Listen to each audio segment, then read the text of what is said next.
Hello, hello. This is Moon Ascension Zero. Coming here for a quick full super full moon in the sign of Capricorn.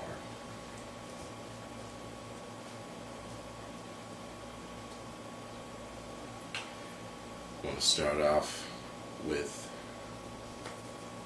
gratitude.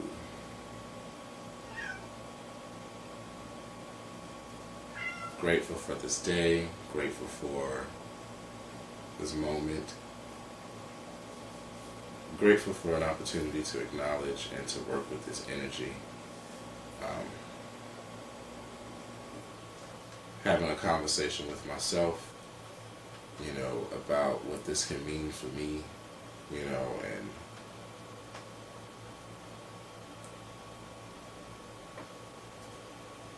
how I could utilize this energy and the themes that are being presented. How could I look at those themes within my own life? What questions are they asking me? And I'm grateful for that.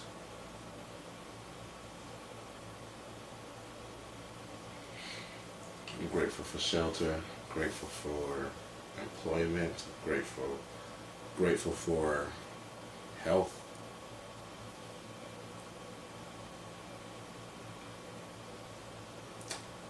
I am grateful for grace, grateful for love, grateful for relationships, for my friends and my family. I'm grateful for experience. So we're going to get into a sound bowl healing session.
Namaste.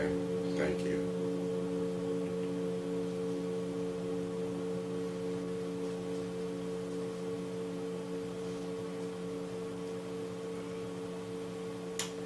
So this is a very, very interesting full moon.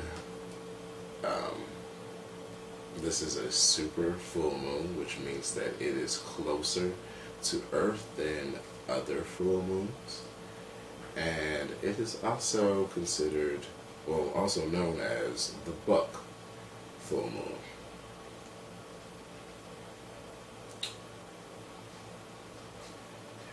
We have some interesting conversations going on as far as the planets go, and a very interesting conversation is between the moon and Pluto, which are both in Capricorn. So I feel that it's necessary to say that this full moon and this energy,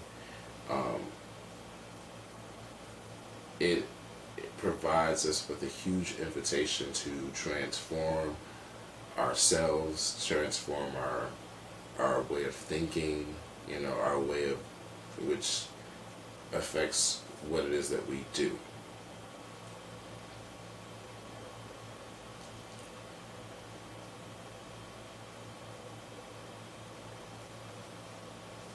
Capricorn energy,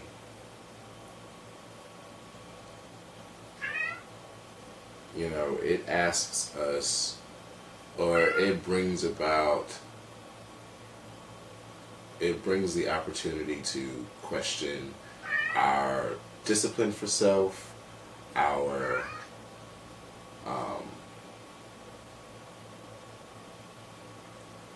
how we are setting goals, how we are working towards the goals that we set for ourselves. When we speak of Capricorn energy or Saturn, we can also associate this with the 10th house, which is at the top of our natal charts. So this could be seen as something that is like a guiding, a source of guidance, like a North Star, our Northern Star, or a North Star. Something that we aspire to, something that we look up and, like, this is what I want, and Saturn puts restrictions in place and obstacles in place to really gauge, how much you want something, Can you exhibit some type of patience for it? Can you, go long term instead of just short term, Can you sacrifice? These could be questions that are coming up for us. Full moons illuminate, things that are in the dark, or that are buried beneath the surface or hidden. And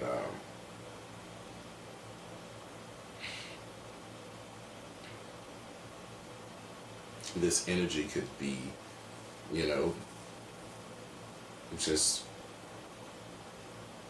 getting us to look at ourselves and how we get in our own ways on the path to success and to the goals that we set for ourselves. Are we not setting boundaries, with ourselves, so that we can get to these goals?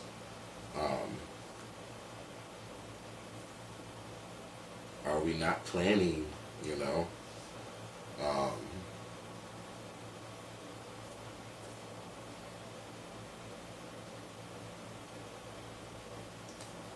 they say when you fail to plan, you plan to fail.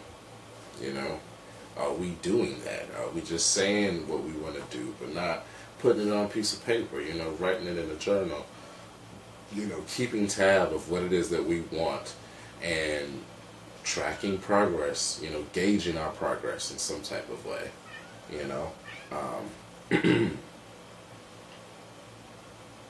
And when we speak of Capricorn energy, we also must think about its opposite energy, because this can support us or give us some type of indication of where to look, where to start. Cancer being ruled by the moon. Well, it rules, Cancer being ruled by the moon speaks of the home, mothering, nurturing, it's how we are built emotionally, how we're built up emotionally. And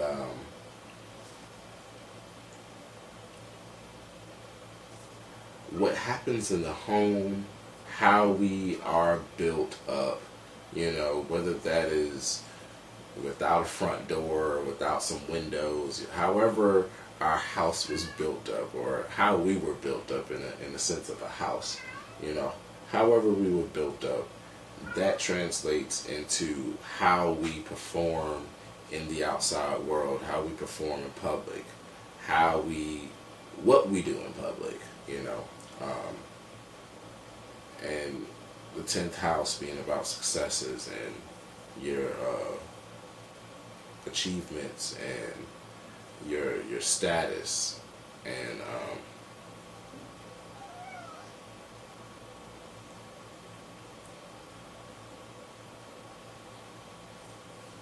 a lot of times those things can be affected by the internal dialogue that's going on. You know, if there was some type of lack in the home, or in the edifying of your emotional intelligence, then that can have a negative effect on you striving for your goals, putting in the work for your goals, knowing that you deserve to, just knowing that it's worth to discipline yourself in areas, and it's worth to wait for things. You know, it's worth the wait. You know, everything doesn't have to be quick, fast, and easy. You know, and that can be an indication as to like what needs to change. Things that are coming quick, fast, easy, you know, instant gratification. I feel good, you know, but, and you know, I've been having this, like, the situation with food, you know, transitioning to a more fruit based diet. You know, I find myself having cravings, and I would even look at it as, you know, I'm rewarding myself because I had, you know, been strict on a fruit diet. And that I would go and eat these foods, and I'm really doing it for my emotions, you know. But, you know, I would check in with myself, and I'm like, dude, yes, this may taste good. Yes, this may make me feel good in the moment, but this is going to make me feel really bad, you know, as far as, like, my health. You know, my stomach's going to hurt. You know, my digestion won't be as great. You know, you can experience headaches and just sluggishness and just... And it's just like, just because I was chasing after something emotional, quick, fast, you know, to make me feel good, you know, it was at the expense of the long term, which is my health, because I want to, you know, change my diet to improve my health, you know, and even thinking of it as a reward when it's really not. It's to set me back, if anything. But just a quick example. And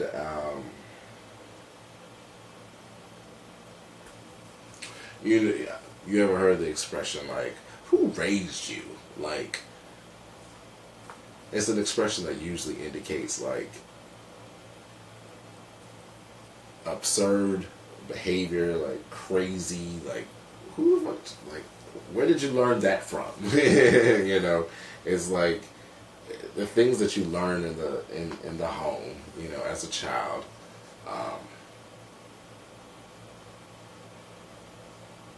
Or I could just say it like this: what happens in your childhood, it plays out, it affects you in your adulthood. How many times have you been triggered by something, and it stemmed from something that happened in your childhood, and you as an adult still have a reaction to it because of it being a trigger?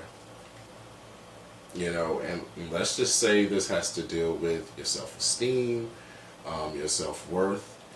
You know, this can get in the way of you going after the 10th house, you know, you going, or anything relating to the 10th house, whether it be your public image, your, you know, what it is that you want to succeed in, and what goals do you have? Do you have any goals, you know?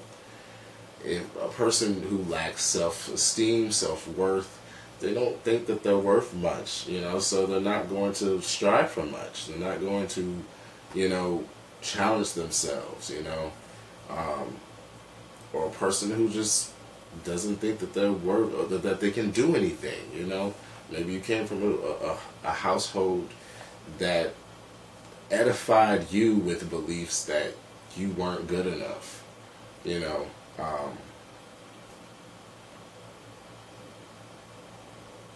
how that can affect you in your adult life with, the choices that you make, the relationships that you pick, the opportunities that you pass up, or,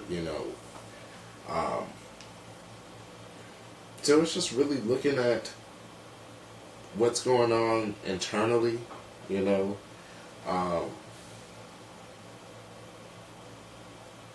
really trying to get that in balance to where it supports what it is that you want to do. It supports your journey on the path to success. It supports, the status that you want to attain. It supports the security that you want to have for yourself. You're worth fighting and working for that security for yourself.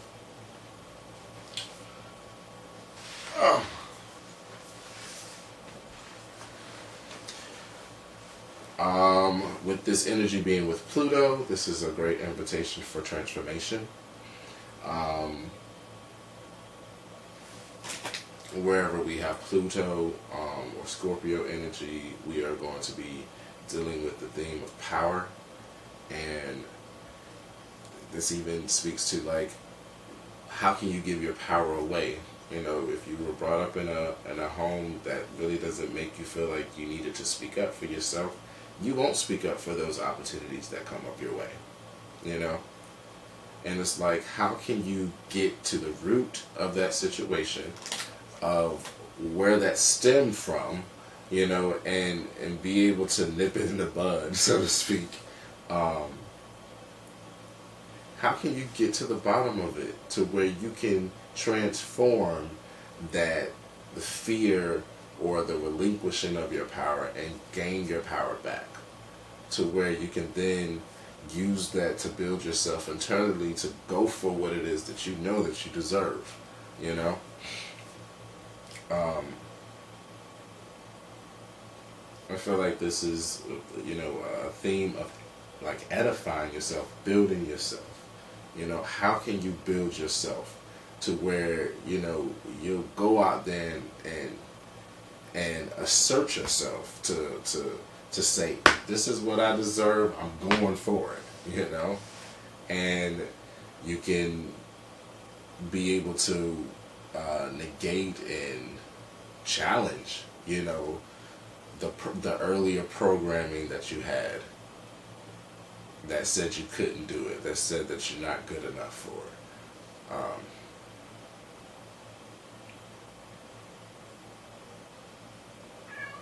So I did pull some cards. This is the second time I tried to record this video, so first time I actually pulled them live, but so first card, and this is from the language of letting go, Melody Beatty. And the card that we got is letting go of being right. It says, today I will realize that being myself and letting others be themselves is far more important than being right. Value and worth are not dependent on being right, and I'm striving for love in my relationships, not superiority. I won't hide behind being right, but will just let myself be who I am.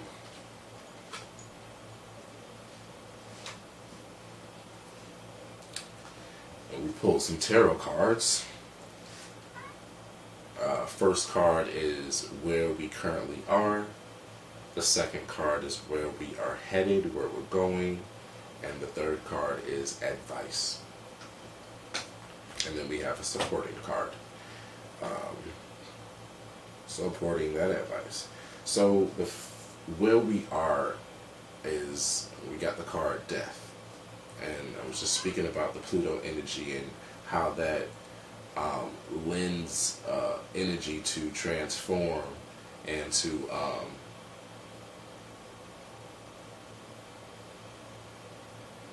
and we transform by allowing something to die so that something can be rebirthed. And death, the death card in tarot, it represents beginnings and endings, you know. In order for something to begin, something has to end. You know, it can also be associated to the Scorpio energy, and we associate that with the Phoenix. And a lot of times we just put the focus on the Phoenix, but the Phoenix had to crash and burn, you know, or it had to, you know, before it rose from the ashes. Those ashes were once something that was solid, you know. And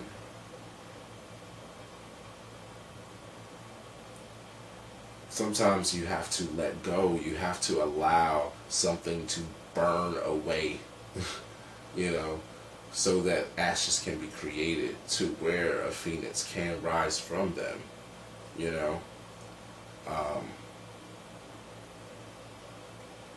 And maybe this thing that's burnt away, you've invested in it. You've spent a lot of time trying to build and develop and establish this thing, you know, so it can be hard to detach yourself from it.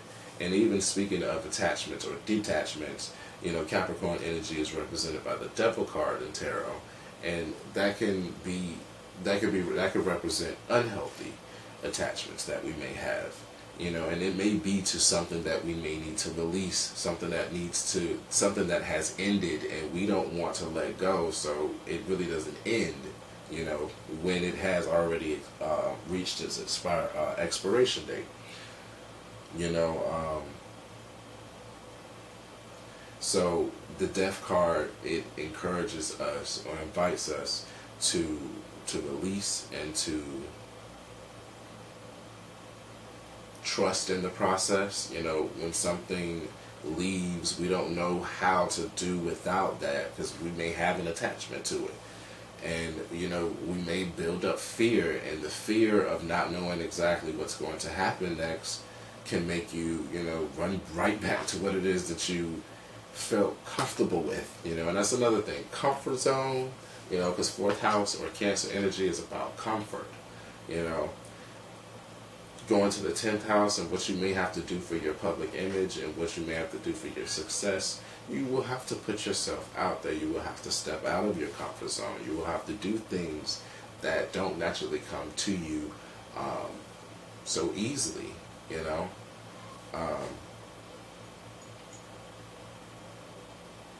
And